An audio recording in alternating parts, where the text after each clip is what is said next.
Carter's POV. Matagal kong pinakatitigan ng papeles sa daladala ng aking abogado. Isang buwan simula nung itawag ko yun sa kanya, ngayon pa nito tuluyang nailabas sa mga papeles sa korte. It is our annulment papers. Mahigpit kong hinawakan ng ballpen sa aking kamay. Ang papel na yon ay siya magbibigay kalayaan para sa aming dalawa ng asawa ko. Mr. Jones, papwede pa ninyo itong pag-isipan na maigi. You don't have to sign it immediately. Breathe and take time. No, attorney. Kailangan niya to. Now I will sign it para maiabot na ito sa kanya sa lalong madaling panahon. Sabi ko rito. Okay, Mr. Jones. Walang pagdadalawang isip na agad kong lagdaan ng mga papeles na iyon. Here, attorney. Pakiabot na lang nito sa kanya. Bilin ko rito.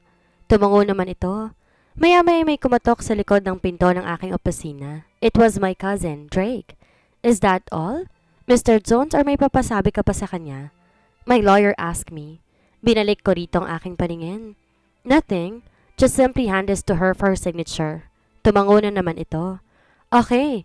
Ngayon ko mismo to dadalhin sa kanya since tapos mo na tong lagdaan at para maasikaso ko na agad ang pagpapawalang bisa ng inyong kasal. Ipapasok na sana nito yon sa kanyang attache case nang pigilan nito ni Drake.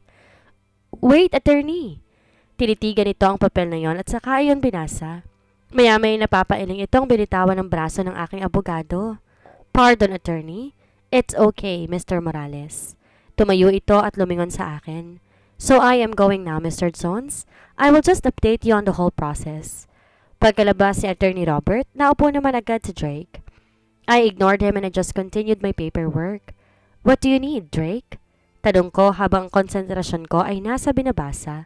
He cleared his throat. Why don't you face your wife at ikaw mismo magbigay noon sa kanya para magpapirma? Nag-angat ako ng tingin dito. She doesn't want to see me. Isang buwan na, dude. Hindi mo man lang nga siguro tinitext or tinatawagan upang mangamusta. Tapos ngayon lawyer mo pang pinapunta mo sa kanya para sa annulment papers na yon? I told you, ayaw akong makita nun or makausap man lang. I don't want to insist myself to her anymore. Why not try?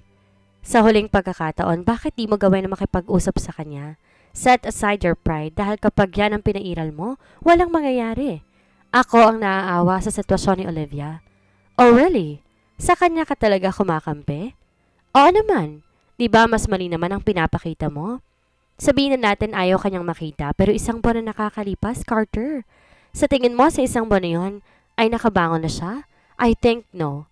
Mas madadagdagan pa ang sakit at tungkot niya oras na haharap sa kanyang abogado mo. Bahagya akong ngumiti na sapilitan. She will be much happier when my lawyer meets her. I'm sure lalagdagan agad niya ang mga papeles na yon. Napapailing ito. You are so wrong in your action, dude. You know, if I were you, pupuntahan ko siya at makikipag-usap ako at makikipag-ayos sa kanya. Naniniwala kasi akong lumalambot ang damdamin ng mga babae. Oras na sinusuyo sila. Spare her. She is so stubborn to listen to my words. Ang mga desisyon lang niya ang gusto niyang mangyari. Kaya nga you go to her and try again to open about the annulment. Isang buwan nang nakalilipas. Siguro naman mas kalmado na siya ngayon kesa nakalipas sa mga naunang araw, right? Carter, try to fix your marriage with Olivia. Baka sakaling ngayon pakikinggan ka na ng asawa mo. That was Drake's last words before he leaves me alone in my office. Patingin-tingin ako sa aking cellphone habang pinagpapatuloy ko ng muli ang aking trabaho. Kahit gustong-gusto ko ng damputin niya yon para tawagan si Attorney Robert, pinakapipigilan ko pa rin ang sarili ko tuwing naaalala ang huling kataga ni Olivia. I don't love you. Mapait akong ngumiti. Yeah, malinaw na hindi niya ako mahal kahit na minsan. So why would I insist myself on her? Para ano? Para sa paulit-ulit na rejection? No, I will not do that. Malinaw sa akin sa pag-uusap namin na to ang gusto niya. So why will I refuse it? Napapailing na lamang ako.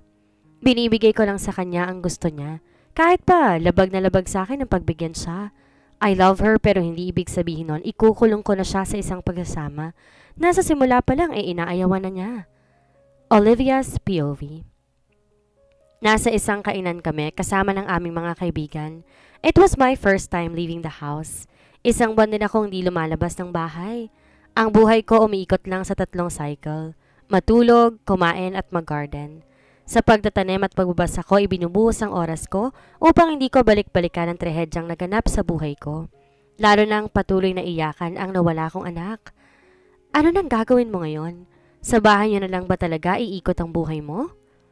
Tanong ni Becca nang umalis ng waiter na siyang nag-serve ng aming mga pagkain. Umiling ako. Hindi. Inihahanda ko lang ang sarili. Ninanamnam kong tumira sa bahay namin dahil namang oras, lilisanin na rin ng mommy ang bahay na yon. Yun din ang akala ko na magpakasal ako sa kanya. But no. Ngayong mawawalang bisang kasal, lilisanin na namin ni mommy yon. Sa kanila na kasi yun simula nang binili yung mga Jones ang titulo nun sa bangko kung saan naisanla ni daddy. As in, babawiin nila? Becca frowned. Umiling muli ako. No, ako mismo ang nagbalik noon. Noong nakarang araw naging panoohin ko si Tita Marta. Nasabi ko na sa kanya ang annulment na hinihingi ko. Sa anak nila at sinabi kong handa na kaming umalis ni Mommy. And I think kailangan na naming umalis lalo na't kahapon. Ano nangyari kahapon? Maki is curious as also Becca. Dumating sa bahay ang abogado ni Carter. He bought the annulment papers. Pinirmahan mo na agad? Ang magkasabay na tanong ng dalawa sa akin. May lungkot at tumango ako sa dalawa. Yes. Bakit? Magkasabay muli nitong tanong. Nagkibit ako ng balikat. Kahapon, ang tagal kong pinagmamasa ng kapirasong papel ng annulment namin. Hindi ko nakalimutan ang pagkirot ng aking damdamin na makita ko roon na may pirma na to sa annulment naming dalawa. I know I have no right to feel it, pero kasalanan ko ba kung yun ang nararamdaman ng aking puso? Bakit patatagalin ko pa? Kahit may pirma na siya doon, isa pa, ako ang humihingi noon sa kanya. I have said, napakawalang modo naman niya. Bakit di siya mismo nagdadala nun sa'yo at inutos pa niya talaga, ha? Isang buwan at mahigit ang huling pagkikita niyo tapos ganun lang. Hindi siya lumitaw para kamustahin ka man lang kung ano na ang lagay mo matapos kang lumabas ng ospital. Grabe, matigas din siya eh. Galit na wika ni Becca. I hate him for doing this to my best friend. Nakakasakit siya ng loob eh. Kahit isang text or tawag, hindi siya nagpaparamdam para kamustahin ang kalagayan mo. Grabe, I cannot believe na may katigasan din siya. Kung dati natutuwa ito kay Carter, ngayon naman, naiinis na ito rito. Girl, stop hating him. Ako naman na may gusto nitong lahat. He's just making me a favor and I thank him for not messing my silence habang nagpapagaling ako sa lahat ng nararamdaman ko. Kahit ano pang sabihin mo na may mali ka, may mas mali naman siya. Hindi ba niya iniisip ikaw yung nagka-total damage kesa sa kanya? Na-aksidente ka. Nabaril ka pa niya na siyang dahilan ng pagkawala ng anak niyo at dahilan kaya ka nasa kritikal na kondisyon noon. Tapos ganyan lang iaasta niya? Dahil lang sa sinabi mo at nasabi mo, gano'n na lang din ang gagawin niya? Oh my God, unbelievable! Hindi pa rin makapaniwala si Becca sa ginawang pagtikis ni Carter sa akin. At walang konsiderasyon. Alam ba niya, nahihirapan ka rin sa sitwasyon mo? Hindi mo lang niya iniisip yon? Sino bang may kasalanan ng lahat kaya nangyari to, di ba siya? And now, ganyan lang ang gagawin niya. Di na nga siya nagpapakita. Hindi pa siya nagsasalita about sa annulment ninyo. How bad he is? Sayang lang at naging boto pa naman ako sa kanya para sa iyo, Besh. Sayang lang. Alam mo, parang gusto ko siyang paghampasin eh. Gusto kong basagin ang mukha niya, makabawi ka lang, Besh.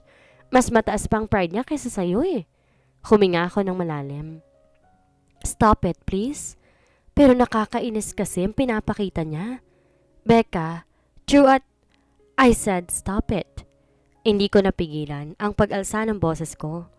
Oo, tama nga kayo, pero ginusto ko to. Hindi ko kailangan mag-complain sa ginawa kong desisyon. Ginawan lang niya ako ng pabor sa gusto ko, so please, stop messing with my mind and my decision. Please lang, ang dami kong pinoproblema ngayon. Huwag niyo lang dagdagan pa, please. Pakiusap ko sa mga ito. I'm sorry. Becca hugged me. I'm sorry too. Promise hindi na ako makikisawsaw. Maki also moved near me and embraced me. Itinago ko ang emosyon na lumukob sa akin ng mga oras na yon. Pinatatag kang aking puso at aking sarili upang hindi ko maramdaman na nanghihina na rin ako sa sunod-sunod na naging problema ko. My mom needs me kaya kailangan ko maging matatag para sa kanya. Kumain muli kami ng tahimik. Alam ko gusto nilang magsalita kaya lang pinapakiramdaman nila akong pareho. I think mga ibang bansa muli ako. Saad ko sa katahimikan sa pagitan naming tatlo. Parehong nagangat ng tingin ng dalawa. Sa akin, nagkatitigan ng dalawa. This time isasama ko si Mommy. Saan? Maki. Babalik ka sa Maldives? Becca! No, we're going to Spain. Napaawang ang bibig ng dalawa. Hindi pa ito alam ni Mommy pero kagabi, buo na ang desisyon ko. Bakit mas lalayo ka pa? Becca with her sad eyes. Iiwan mo kaming muli, Besh? Bigla ring nalungkot si Maki. I hate to leave this country pero siguro, tama lang ang magiging desisyon ko. Katulad ngayon, I'm totally free with our business marriage. Mawawalan din kami ng bahay ni Mommy. I feel like I and my mother do not belong to this area anymore. Hindi totoo yan. Hindi dahil wala ng bahay nyo, feeling mo wala ng lugar sa sarili nating bansa. Pwede kayo doon ni Tita Belen sa bahay namin. Malaki naman yun eh. Wag lang kayong umalis sa tita. Becca's offer. Pwede ka rin doon sa bahay na kinuha ko. Patitirahan kita doon. Isa pa, di ba may townhouse na iniwan si Tito Simon para sa inyo ni Tita? O bakit ayaw mo doon? Nakakalungkot naman na tanong ni Maki. Kung trabaho naman ang pag-uusapan, tiwala ako makakakuha ka ng magandang trabaho dito sa bansa natin. Huwag ka na mag-ibang bansa, please. Ang nakikiusap na tinig ni Becca. Please huwag ka nang umalis, please. Si Maki. Ngumiti ako ng pilit sa mga ito. Spain is a perfect plan for my new beginning, girls. Huwag niyo akong pigilan, please. Dahil kung nandito lang ako, palagi kong maalala ang masasakit na nangyari sa buhay ko. Simula nang mawala si Daddy mismo sa pagbabalik ko at ang pagkawala ng anak ko, I want to move on totally. Sana maintindihan ninyo ako. Bakit sa Spain? Ang malungkot na tanong nilang pareho sa akin. Bumuntong hininga ko. Because Spain opened their doors to me. When I was there in Carter for our vacation, may nakita ko isang hotel doon. Napakagandang hotel. Isa yon sa napuntahan namin noon. I met and have talked to the owner. Mabait sila. When she says they're looking for a new manager, ayun, nagbiro ako na baka pwede ako. Out of the blue, they said, why not? Hindi ko naman akalain na seryosohan yun. Mas kinukulit nila ako nung malaman nila na isa akong hotel manager sa isa sa mga hotel sa Maldives at dito rin sa Pilipinas. Then they emailed me and offered me a good job. Matagal ko rin pinag-iisipan to. Look, there are always solutions to every failure. Baka ito ng kapalit ang paghihiwalay namin ni Carter. Paano kung hindi papayag si tita? Maki asked me. Sa tingin ko hindi papayag yun, Becca said. I will try my best to convince my mother. Sa tingin ko papayag siyang sumama sa akin, lalo na't malalayo na naman ako sa kanya. At ngayon pa ba na mawawala ng bahay namin? I will try and I'm just hoping na pumayag siya sa desisyon kong to. Naniniwala ako ng planong yon perpekto para sa aking bagong simula. Hotel Alfonso, Seville. The Hotel Alfonso Seville is a perfect example of the combined Moorish and European influences that epitomize Sevillian style. There is an expansive garden and pool area to enjoy the sunny outdoors. There are also restaurants ranging from outdoor cafe to gourmet that is also available on site. Iha? Nagangat ako ng paningin sa bumukas na pinto ng aking silid. Ngumiti ako at umayos ng upo. Yes, Mom? Lumapit si Mommy sa aking kama at naupo roon. Are you busy, anak? Tanong nito nang mapatingin sa aking laptop. Not really, Mom. Eto, nag-research lang sa Alfonso Hotel. Kung saan ka magkakatrabaho sa mga susunod na mga araw? Tanong nito. Yes, look. Eto yun, oh. Tinignan naman ni Mommy ang mga larawan na nasa monitor ng laptop. Nice and wonderful hotel. Tumingin to sa akin. Sigurado ka ba sa desisyon mo, Iha? Huminga ako at tinuklop ko na lang ang laptop, tsaka ito hinarap. Yes, Mommy. Buo na ko ang desisyon ko. Lalo na ngayon na tinatanggap ko ang trabaho na rin na ini-offer sa akin na may-ari na establishment na yon. Ngumiti ito at saka hinaplos ang buhok ko. Go for it, Iha. Mommy will always support you. Ngumiti rin ako ngunit bigla naman akong nalungkot. You are supporting me. But you don't want to join me on my journey in Spain? Mas gusto mo pang magpaiwan dito sa bago nating tahanan. Malungkot kong wika dito. Iha, dito na lang ako. Dadalawin na lang kita sa Spain. Promise ko yan. Mommy, hindi rin kita mababantayan. Paano ka na lang? Anak, I will be fine here. Nandiyan naman sina Tasing at Fe para samahan ako dito. Alam mo naman wala rin silang mapupuntahan kaya kung aalis ako, paano na sila? Ilang dekada rin silang nanilbihan sa pamilya natin, anak. Kaya kahit ano man ang mangyari, Hindi nila tayo pinabayaan kaya hindi ko rin sila iiwan. Okay, I understand you, Mom. Kaya naglakas loob din akong umalis dahil nandyan sila para sa'yo eh. Pero malulungkot ako, Mommy. I swear. Malulungkot ako. Me too, baby. Pero ayaw ko namang maging unfair na ina para pigilan ka sa mga gusto mo. Sorry if you feel that I chose to stay here rather than to fly on your journey to Spain. Promise, babawi si Mommy. Every 4 to 6 months, dadalawin kita ron. That's a promise, Mommy. Yeah, promise. Oh, I am so lucky to have you as my mother. Ipangako mo rin sa akin na dapat palagi kang healthy ha. Ayoko mabalitaan na nagkakasakit ka. I swear babalik ako rito at bibigpitin kita patungo sa Spain. Tumawa to sa akin. I swear hindi mangyayari yan. Lalo't yung dalawa'y parati nilang nakantabay para suriin ang blood pressure at sugar temperature ko. Hindi rin mangyayaring magkakasakit ako dahil nandyan sila. They're like a sister to me. Kaya huwag kang mag-aalala sa akin dito, Iha. Okay, aasahan ko yan ha. Tumango ito.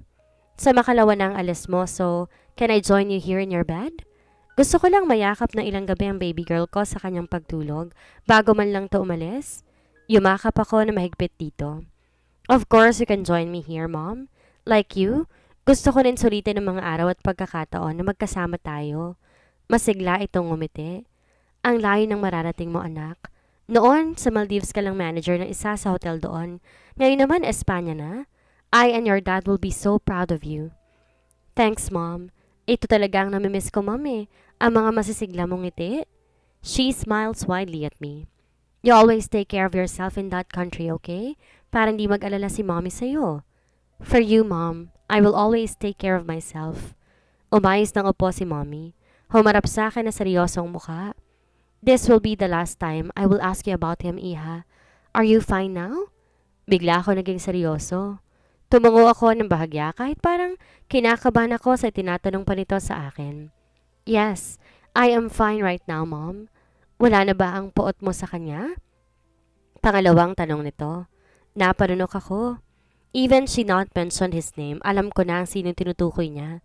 I don't know, siguro meron pa. Totoong sagot ko rito. Do you still love him? Mommy, please, a piece of an honest answer, Olivia. I told you. Huling tanong ko na to sa'yo. My eyes blinked. Maybe, but I think hindi na siguro. Annulled na kami kaya I will totally erase him in my mind, Mom. Bumuntong hininga ito. Kapag bahal mong isang tao, kahit pilitin mong burahin siya sa isipan mo, mananatili pa rin siya dyan sa puso mo. Mapait akong ngumiti kay Mommy. I will be totally fine, and my heart will be totally healed. Tumango ito. I'm hoping that you will achieve that by the time you spend away from here, Iha. I also wish you a peace of mind. Hangad ko ang buong kasiyahan mo. We bond all my remaining time in our new home. Noong nagdaang linggo pa kami umalis sa dating bahay namin ni Mommy, kahit di naman pumayag si Tita Marta na lisanin namin ang bahay na yon. Umalis kami dahil sa kanila naman iyon at pinilit ko rin ng umalis na kami doon bago pa ako tuluyang umalis ng bansa. Of course, gusto kong nasa maayos ang kalagayan ni Mommy bago pa man ang araw ng pag-alis ko. Our new home is also wonderful. May maliit na garden na pwedeng paglipasan ng oras ni Mommy. Well, I might say that my father is very good for choosing that place for my mom. Alam na alam talaga niya kung ano magpapasaya kay Mommy. I am glad at nagustuhan ni Mommy roon kahit pa namimiss nito ang bahay kubo at malawak na hardin nito sa dating bahay namin. My best friend chose to stay for days in our house. Yun ay dahil sinusulit din namang itong makasama ako bago ko umalis. We bond together, walang katapusang kwentuhan at tawanan. But at the end of the day, nagiiyakan dahil dumating din ang araw kung kailan na ang pag-alis ko. Isa si Mommy sa naging emosyonal sa araw ng pag-alis ko. Pilit ko tong pinapatawa. Ako rin pilit kong pinasisigla ang sarili ko sa kanilang mga mata. Yon ay sa kabila ng pagkadismaya ko. Nadidismaya ako nang hindi ko alam kung bakit. Maybe it's all because of my ex-husband? Siguro, naghihintay pa rin ako na kahit kamustahin man lamang nitong kalagayan ko or kung ano mang nangyayari sa akin after we both signed our annulment. If ever he did that, kakausapin ko siya ng maayos at ipapaalam ko siguro sa kanya na paalis na ako. But no, he just continued to stay away from me. Sa bagay, yun nga yung hiniling ko sa kanya. Ladies and gentlemen, Iberia Líneas Aéreas de España welcome you to Seville, Spain. The local time is 15:30. For your safety and the safety of those around you, please remain seated with your seatbelt fastened. I waited for all the people who stepped slowly down from the plane. Tsaka ako sumunod at tuluyang bumaba. When I was finally on the ground, huminga ako ng malalim tsaka pumikit ng mariin. Welcome back to Spain, self. Let's welcome this new beginning. Bienvenida, Olivia. Anong buhay kaya ang naghihintay kay Olivia? Ngayong hiwalay na siya kay Carter. Ano naghihintay sa kanya pagdating ng Espanya? Sino ang taong muli niyang makikita? Yan ang ating aalamin sa susunod nating kabanata.